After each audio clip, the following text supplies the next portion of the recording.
Earlier this month, a 2022 Tesla Model S rammed a curb and plowed into construction equipment, killing its 3 occupants.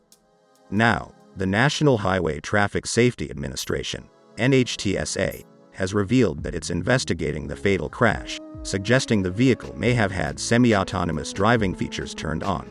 The Wall Street Journal reports, in yet another grisly and high-profile crash linked to Tesla's controversial self-driving features. Crash course to date, the regulator has already opened investigations into 35 Tesla crashes that may have involved Autopilot, the electric car company's advanced driving assistance system. The first fatal accident involving the system dates back to 2016, according to Bloomberg.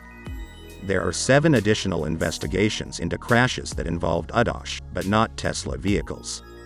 Tesla's autopilot system has repeatedly come under fire, with critics arguing that it's dangerous and not ready for public use yet, as detailed in an upcoming New York Times documentary, scheduled to premiere tomorrow.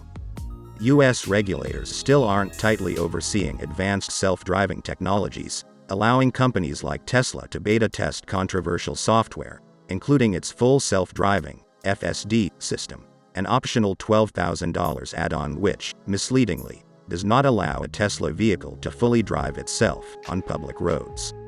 Wrong footage videos circulating online have shown vehicles with the FSD beta activated getting confused by pedestrians, streetcar tracks, and traffic cones.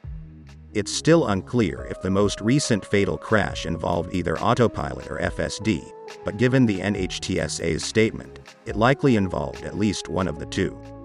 Tesla, a company that dissolved its media relations department 2 years ago, has yet to respond to requests for comments by both the LA Times and the WSJ.